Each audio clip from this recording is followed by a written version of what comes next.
이 시간 하나님의 말씀 요한복음 3장 16절 말씀입니다. 요한복음 3장 16절 한 절의 말씀인데요. 우리 함께 읽겠습니다. 시작.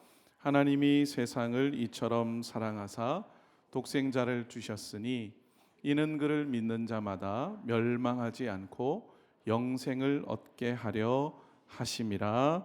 아멘. 다음 주가 이제 올해 마지막 주일인데요. 세월이 정말 날아갔습니다. 짧은 인생을 우리 모두 실감하며 사는 세상입니다. 그러니 더욱 세월을 아끼며 살아야겠는데요. 1년 동안 우리에게 들린 뉴스들은 어떤 소식들이었습니까? 온갖 험악한 인생사의 뉴스들이 많았습니다. 살기 힘든 세상이 격변한다는 소식이 쏟아졌습니다.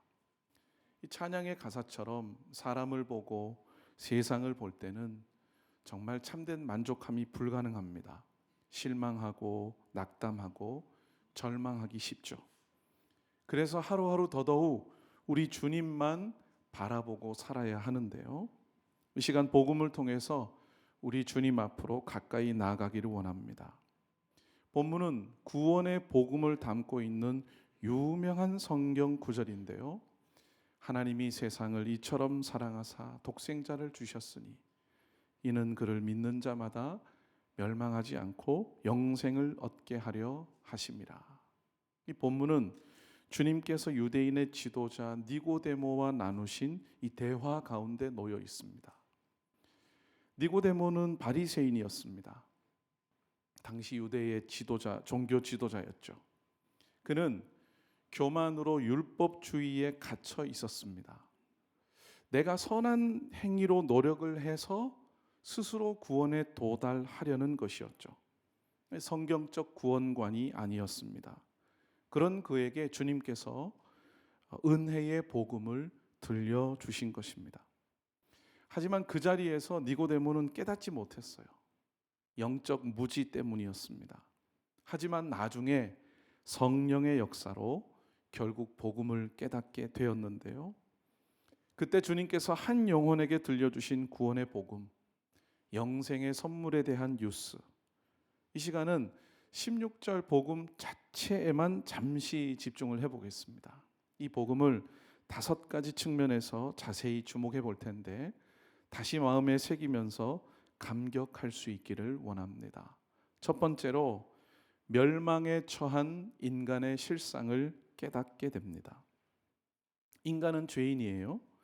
하반절의 이 표현을 한번 주목해 보세요. 멸망하지 않고.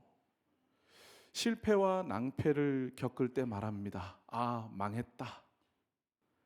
그런데 여러분, 인생에서 진짜 낭패는 뭘까요? 뭐가 진짜 내 인생 망한 겁니까? 이 죄 문제를 빼고는 얘기할 수가 없어요. 죄로 타락한 인간입니다. 따라서 존재적인 죄인이에요. 출생부터 죄인입니다. 존재가 행위를 낳아요. 그러니까 죄를 지어서 그제서야 죄인이 되는 게 아니에요. 죄인이기 때문에 죄를 짓고 사는 겁니다. 죄의 결과는 죽음이에요. 정죄와 심판이 있습니다. 멸망의 형벌을 피할 수가 없습니다. 여기서 예외인 사람은 아무도 없습니다. 모든 인간에게 해당됩니다. 따라서 꼭 들어야 하고 깨달아야 할 뉴스입니다. 인간은 멸망에 처한 죄인입니다. 로마서 3장에 모든 사람이 죄를 범하였음에 하나님의 영광에 이르지 못하더니. 둘째로, 그러면 대안은 무엇일까요? 어떻게 하면 멸망에서 벗어날 수 있는 거죠? 본문에서 주님은 멸망의 길 말고 다른 길에 대해서도 말씀하셨어요. 멸망의 길 말고 영생의 길이 있습니다. 영생을 얻어야 갈 수 있는 길입니다. 생명의 길이에요. 구원의 길입니다. 마지막 부분을 보시면 영생을 얻게 하려 하심이라. 그럼 영생이 어떻게 가능한가요? 어떤 방식으로 영생이 가능하죠? 본문에서 주님은 말씀하셨어요. 그 방식은 인간의 노력과 성취의 방식이 아니라는 거죠. 주어지는 방식입니다. 그러니까 인간 편에서 볼 때는 능동태가 아니라 수동태예요. 얻는 겁니다.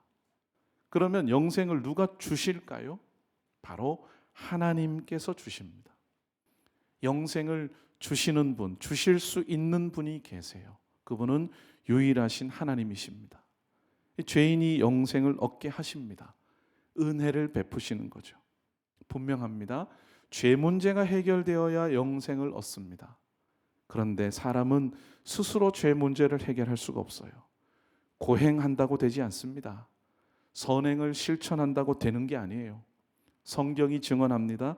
피 흘림이 있어야 죄 사함이 있거든요. 그러니까 그 피 흘림의 대속물이 필요해요. 그러니까 여러분, 세상 종교로는 안 되는 거죠. 그래서 이 복음이 중요해요.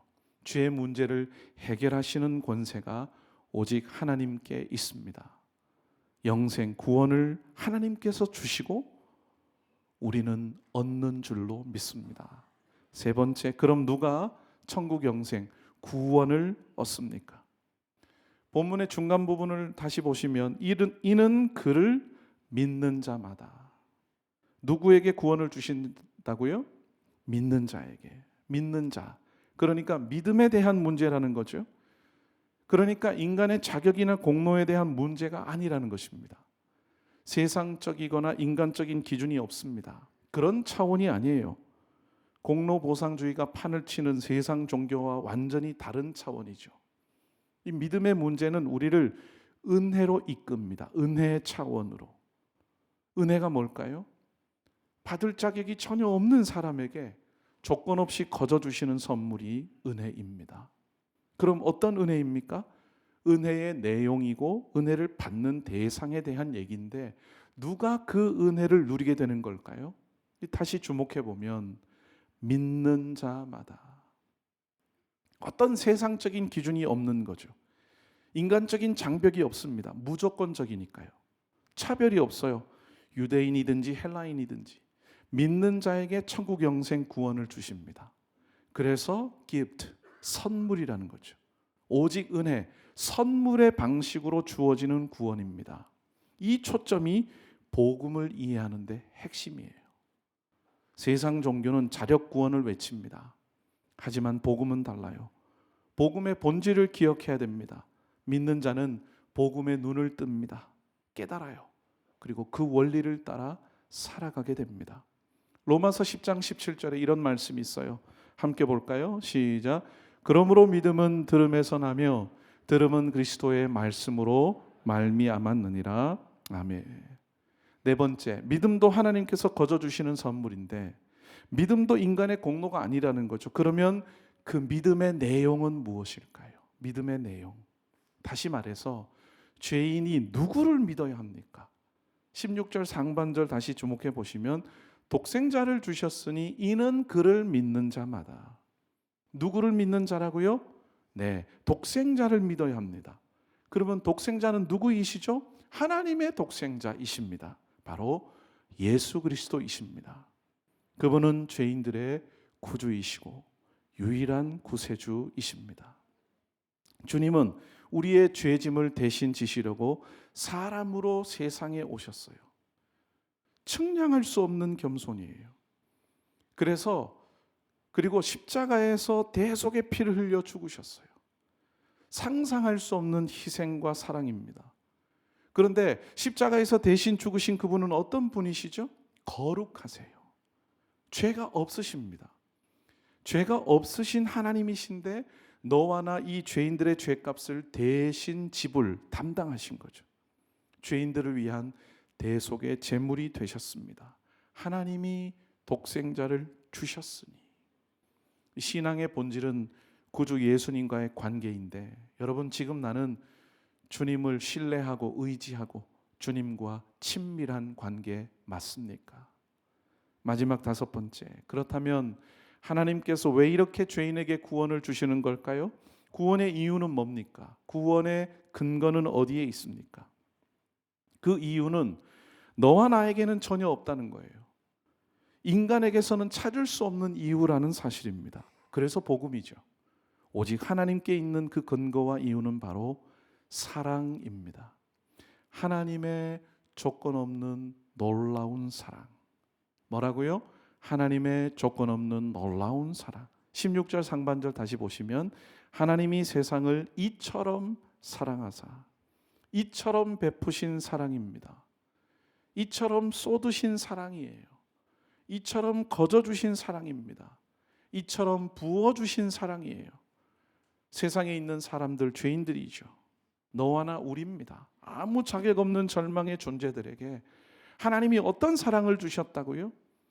사랑하는 독생자 예수 그리스도를 십자가에 대신 내어주시기까지 하신 사랑입니다. 그 크고 놀라운 사랑, 측량할 수 없는 높이의 사랑, 갚을 수 없는 깊이의 사랑, 절망의 존재, 이 죄인을 멸망에서 건져 영생을 주시는 구원의 이유, 바로 하나님의 사랑에 있습니다. 조건 없이 주신 사랑이 하나님의 구원이에요. 무조건적인 그 사랑과 용서를 위해 아들을 십자가에 내어주신 것이 구원의 은혜입니다. 하나님이 죄인 나를 이처럼 사랑하셨습니다. 하루하루 고단한 인생길이죠. 갈수록 먹고 살기 힘든 세상살이입니다. 그 속에서 올 한 해도 여러분 정말 수고 많으셨죠? 제가 좋아하는 FM 라디오 음악 채널이 있는데 오후 6시가 되면 어김없이 청취자를 찾아옵니다. 이 굵고 낮은 톤의 이 살짝 허스키한 남성 보이스인데 프로그램을 시작하면서 항상 이렇게 그분이 말해요. 여러분 오늘 하루도 수고 많으셨습니다. 나를 모르는 사람이 들려주는 그 위로도 효과가 있더라고요. 제 마음에도. 여러분 그런데 우리 주님이 여러분을 안아주시고 위로하시면 얼마나 큰 힘이 되겠습니까? 나의 나됨, 나라는 사람의 정체성, 내 자존감의 근거, 오늘도 내가 살아가는 힘과 이유. 여러분 그리스도인의 고백은 무엇입니까? 하나님이 나를 이처럼 사랑하셨다는 믿음인 줄로 믿습니다. 나를 향한 하나님의 사랑은 은혜 외에는 설명할 길이 없어요. 그래서 우리도 고백합니다. 고린도전서 15장 시작. 내가 나 된 것은 하나님의 은혜로 된 것이니. 오늘 요한복음 3장 16절 말씀 우리 가슴으로 다시 고백하기를 원해요. 아무런 자격이 없는데 나는, 아무 공로가 없는데 나는 어찌 이 엄청난 은혜 영생의 선물을 얻었을까? 성경이 증거합니다. 주님이 말씀하셨습니다. 이처럼 베풀어 주신 하나님의 사랑 때문입니다. 그 사랑이 그리스도의 십자가에서 확실하게 영원히 완전하게 증명되었습니다. 로마서 5장 8절에 이런 말씀이 있어요. 우리가 아직 죄인 되었을 때에 그리스도께서 우리를 위하여 죽으심으로 하나님께서 우리에 대한 자기의 사랑을 확증하셨느니라. 그러므로 이 구원의 은혜를 얻은 우리는 어떻게 살아가야 할까요? 놀라운 그 은혜에 어떻게 반응해야 할까요? 평생 그리고 영원히 우리가 하나님께 드릴 것은 감사와 찬양뿐입니다. 늘 감사하는 심령, 오늘도 찬양을 드리는 예배자, 이것이 너와 나의 평생의 반응이고 모습이 되기를 소망합니다. 성탄의 기쁨을 감사로 함께 누리는 이 시간, 구원의 은혜에 대한 감격이 충만하게 회복되는 여러분 되시기를 축복합니다. 하나님이 여러분을 조건 없이 이처럼 사랑하세요. 그 사랑 때문에 오늘도 우리가 여기에 모여 있고 찬송하는 이유가 되고 존재가 변화되어 새 사람이 되었어요. 인생을 사는 이유가 달라졌습니다. 또 한 해를 보내면서 감사와 경배의 마음이 깊어지기를 원합니다.